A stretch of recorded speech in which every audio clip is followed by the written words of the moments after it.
छंद का अध्ययन करेंगे। छंद में कौन सा मात्रिक होता है, कौन सा वर्णिक होता है, छंद की भाषा क्या होती है, दोहा किसके अंतर्गत आता है, दोहों में कितनी मात्राएं होती हैं, लघु क्या होते हैं, दीर्घ क्या होता है, इसका हम लोग अध्ययन करेंगे। देखते हैं हिंदी के अंतर्गत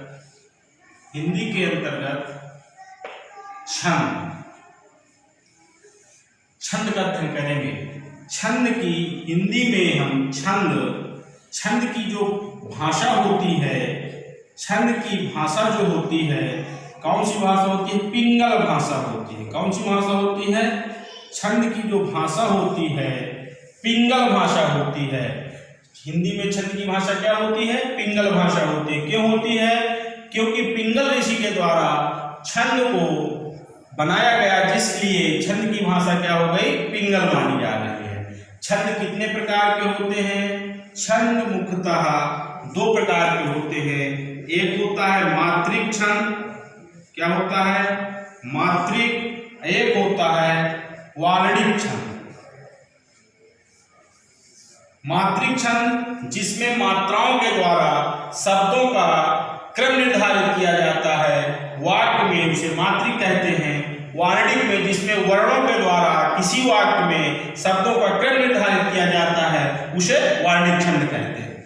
अब हम देखते हैं कि छंद की आवश्यकता क्या पड़ी, छंद की क्यों आवश्यकता पड़ी। छंद की आवश्यकता इसलिए पड़ी, जिस प्रकार से व्याकरण को सही बोलने के लिए, हिंदी को सही बोलने, सही लिखने के लिए कहे की जरूरत पड़ती है, हमें व्याकरण की जरूरत पड़ती है, उसी प्रकार से पद्य को लयबद्ध करने के लिए हमें जो है छंद की जरूरत पड़ती है। जैसे सोरठा, दोहा, चौपाई को पढ़ने के लिए हमें छंद की आवश्यकता पड़ती है। ये क्या करता है, उसको अनुशासन युक्त बनाता है। अब दूसरी चीज क्या है इसमें, कि छंद के अंतर्गत हम लोग किसका अध्ययन करेंगे। छंद के अंतर्गत हम लोग 3-4 चीजों का अध्ययन करेंगे। सबसे पहला है दोहा, फिर है सोरठा, फिर है चौपाई। दोहा, सोरठा, चौपाई। दोहा, सोरठा, चौपाई क्या है, यह जो है दोहा, सोरठा, जो चौपाई है, सबसे पहले हम दोहा का अध्ययन करेंगे। दोहा क्या है, दोहे में 4 चरण होते हैं। दोहा में 4 चरण होते हैं। प्रथम तृतीय चरण में 13 मात्राएं होती हैं, एवं द्वितीय और चतुर्थ चरण में 11 मात्राएं होती हैं। पुनः एक बार देखिएगा, दोहा जो है प्रथम और तृतीय चरण में 13 मात्राएं होती हैं, एवं द्वितीय और चतुर्थ चरण में 11 मात्राएं होती हैं। दोहे में प्रथम और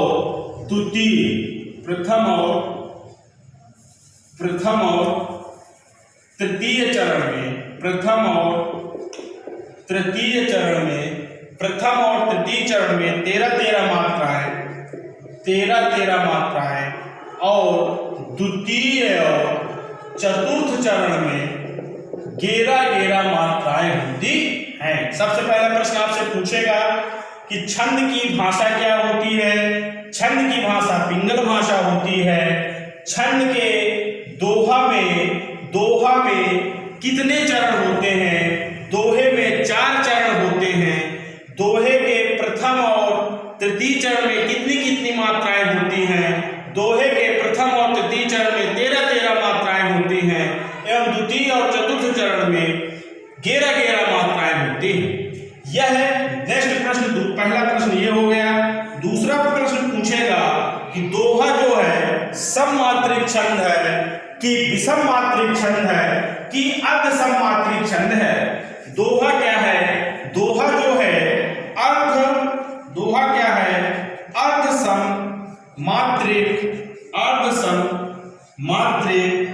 छंद है। दोहा क्या है, अर्ध सममात्रिक छंद है। अब देखते हैं कि अर्ध सममात्रिक छंद क्या है। अर्ध सममात्रिक छंद ऐसा छंद है जिसमें प्रथम प्रथम और तृतीय चरण में समान मात्राएं और द्वितीय और चतुर्थ चरण में समान मात्राएं होती हैं, उसे अर्ध सममात्रिक छंद कहते हैं। दोहा क्या है? दोहे में प्रथम और, पुनः आप लोग देखिए, दोहे में प्रथम और तृतीय चरण में 13-13 मात्राएं होती हैं, प्रथम और तृतीय चरण में 13-13 मात्राएं होती हैं, और द्वितीय और चतुर्थ चरण में 11-11 मात्राएं होती हैं। इस प्रकार से हम लोगों ने दोहा के अंतर्गत अपने अध्ययन किया। अर्थात फिर से एक बार आप लोग याद कर लीजिए कि दोहा क्या है? दोहा अर्ध सममात्रिक छंद है। दोहे में प्रथम और तृतीय चरण में 13-13 मात्राएं होती हैं, द्वितीय और चतुर्थ चरण में 11-11 मात्राएं होती हैं। उदाहरण के लिए हम लोग देखते हैं, उदाहरण में हम लोग देख रहे हैं दोहे को। दोहा के हम लोग उदाहरण देखते हैं।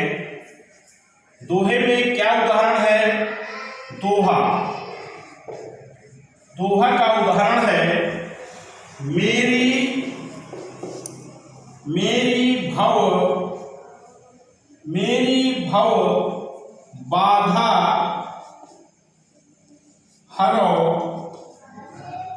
राधा नागरी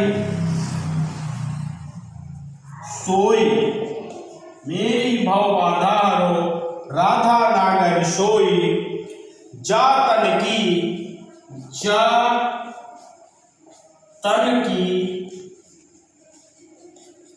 झाई परै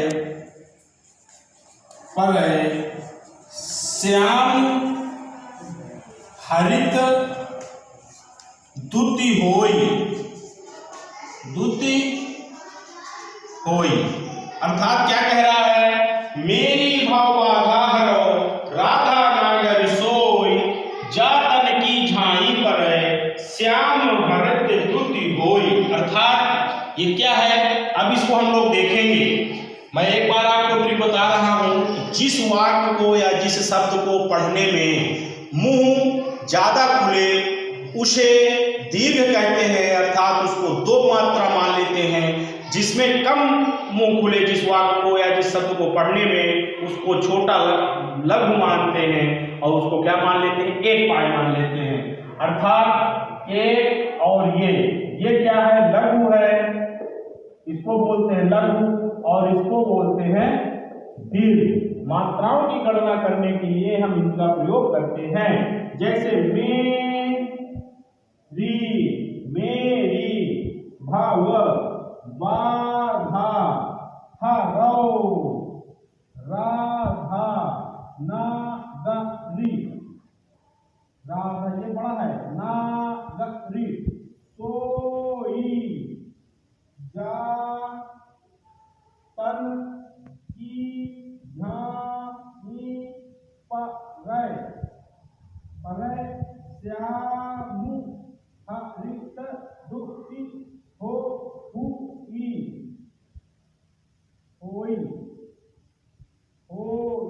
ये हो गया। अर्थात क्या है? झाई परै श्याम हरित दुति होई। इसको होई में छोटा कर लेते, होई दुति हरित श्याम परै झाई परै श्याम हरित दुति होई। अर्थात देखिए, मेरी भव मेरी मुंह खुल रहा है, अर्थात मुंह क्या हो रहा है? दीर्घ हो रहा है, अर्थात डबल पाई। भव बाधा हरो राधा नागर सोई। अर्थात क्या कह रहा है? नागर सोई, जा तन की झाई परै, जा तन की झाई परै श्याम हरित दुति होई, श्याम हरित दुति होई। ये छोटा ही रहेगा, सोई ऐसे पढ़िए, सोई छोटा हो रहा है ना, सोई ये छोटा हो गया, होई ऑटोमेटिक मुंह छोटा हो रहा है, ये हो जाएगा। अब देखते हैं प्रथम और तृतीय चरण में कितनी कितनी मात्राएं 13-13 होती हैं और द्वितीय और चतुर्थ चरण में 11-11 मात्राएं होती हैं। काउंट करिए, 2 2 4, 1 5, 1 6, 7 8, 9 10, 11, 12, 1 13 हो गई 13।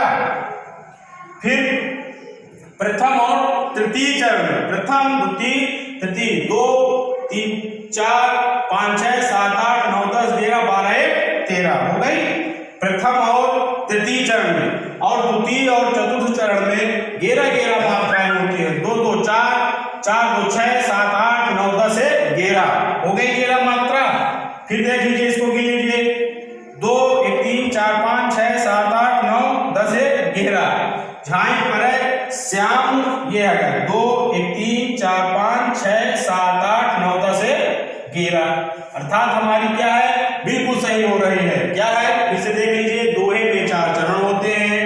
प्रथम और तृतीय चरण में 13 मात्राएं होती हैं और द्वितीय और चतुर्थ चरण में 11 मात्राएं होती हैं। उसे हम दोहे को क्या कहते हैं अर्ध सम्मात्रिक छंद कहते हैं।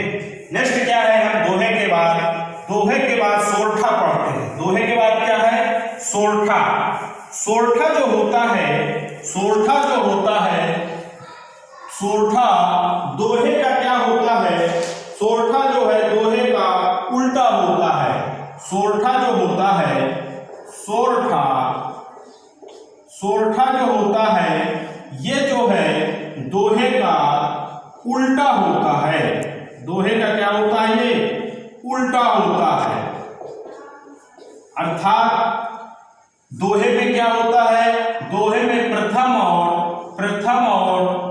तृतीय चरण में 13 मात्राएं, द्वितीय और चतुर्थ चरण में 11 मात्राएं होती हैं।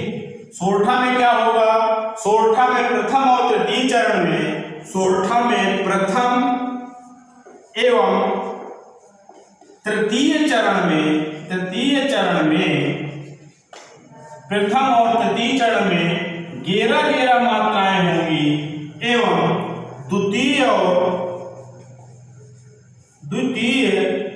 एवं चतुर्थ चरण में 13 मात्राएं होंगी। अर्थात सोरठा भी क्या है सोरठा भी अर्ध सम्मात्रिक छंद है। दोहा भी क्या है दोहे भी अर्ध सम्मात्रिक छंद है और सोरठा भी अर्ध सम्मात्रिक छंद है। क्यों है अर्ध सम्मात्रिक छंद क्योंकि अर्ध सम्मात्रिक छंद की परिभाषा कहती है कि प्रथम और तृतीय चरण में समान मात्राएं हो और द्वितीय और चतुर्थ चरण में समान मात्राएं हो उसे हम अर्ध सम्मात्रिक छंद कहते हैं। अब देखते हैं सोरठा की पहचान देखते हैं कि कैसे है। किसी को देखते हैं सोरठा की पहचान है सुनि केवट के बैन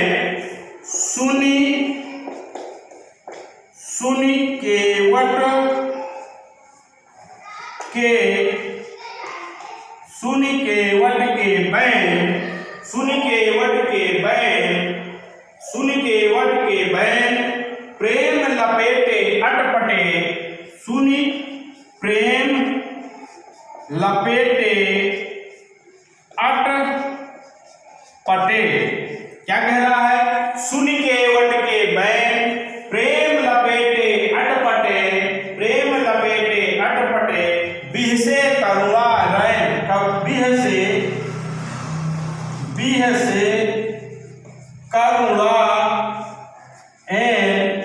बिह से करुणा चितह जानकी लखन तन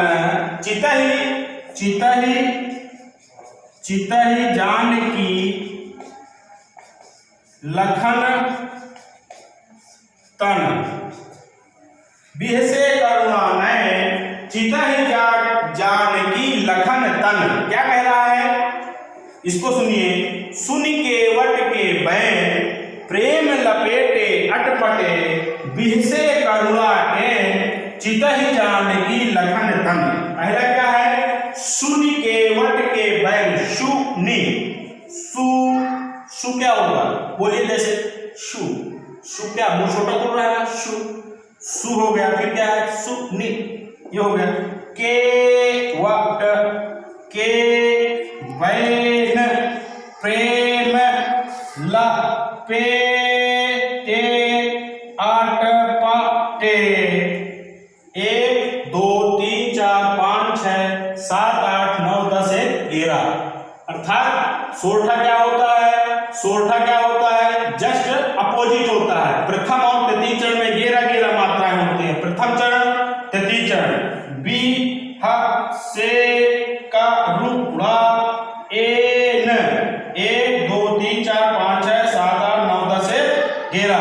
अर्थात हमारी क्या हो गई, बिल्कुल सही हो गई प्रथम और तृतीय चरण में। फिर क्या है, 13 मात्राएं, 2 1 3 4 5 6 7 8 9 10 11 1 12 1 13 8 पटे ला पे टे, ये हो गए 2 2 4 1 5 6 7 8 9 10 11 12 13 शून्य के वट के बैठ, यहां तक ये हो गया।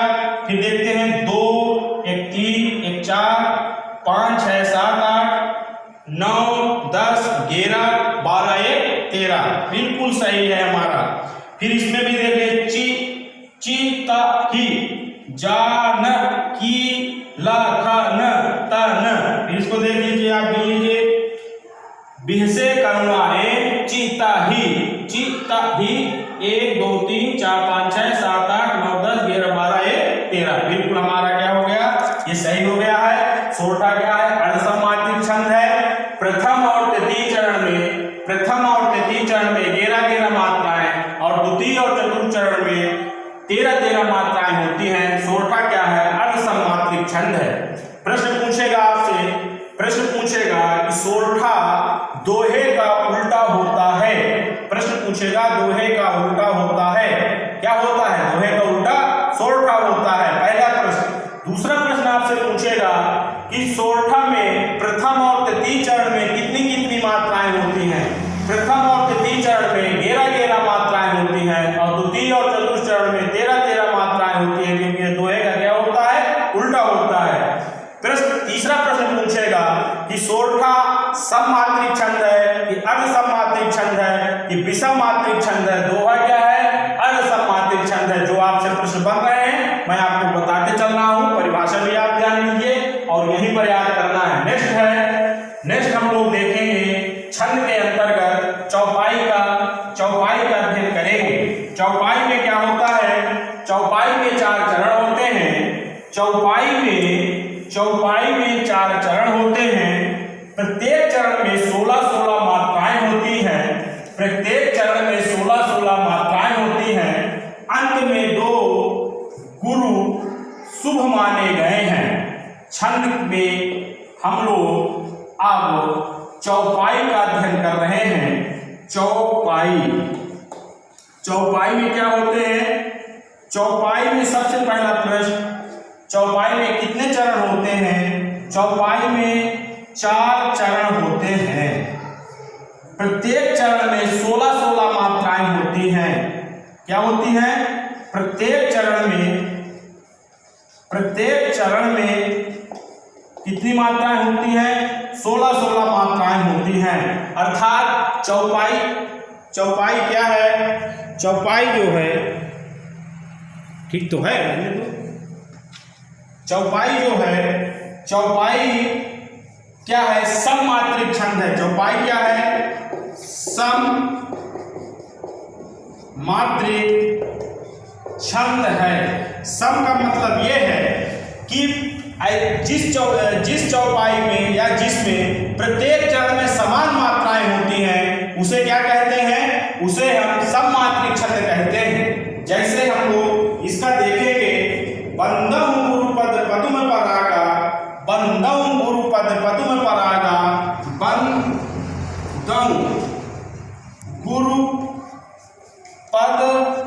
बंदहु गुरुपद पदुम परागा,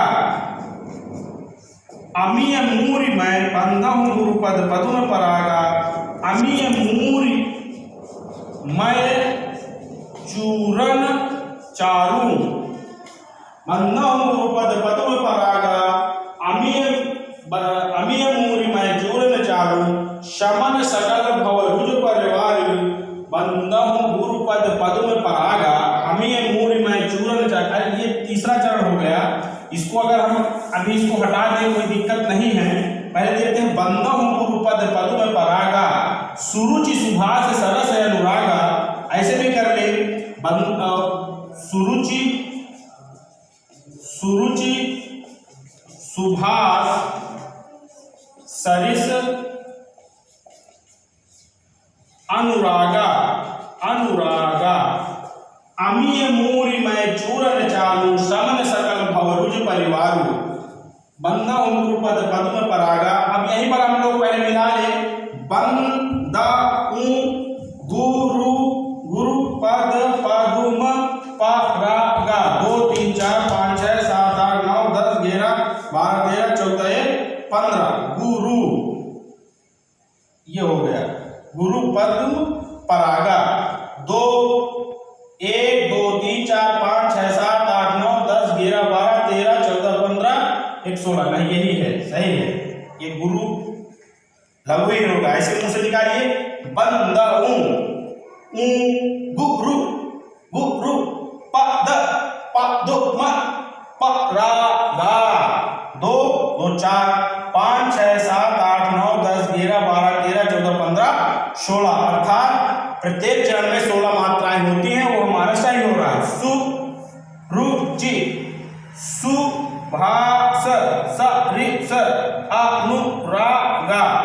1 2 3 4 5 6 7 8 9 10 11 12 13 14 15 16 और अंत में 2 गुरु शुभ माने गए हैं, तो ये आ गया। दूसरा क्या है वंदम गुरु पद पद्म परागा सुरुच सुभाष सरस अनुरागा अमीय मूरी में चूरन चारू शमन सकल भव रुज परिवारु। अर्थात हमारा क्या हो गया, ये बिल्कुल सही हो गया। देखिए अदरवाइज यहाँ पर जैसे सरिस लिखा हुआ है तो आप इसको सरस भी लिख सकते हैं, तो ये भी क्या रहेगा, छोटा ही रहेगा। अर्थात हमारा क्या है, ये पूरा हमारी ये फॉलो हो रही है, हमारा सब सही है। अतः इस प्रकार से हम लोगों ने दोहा सोरठा चौपाई का अध्ययन किया है।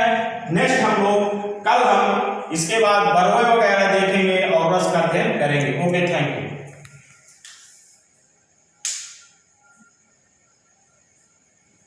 क्या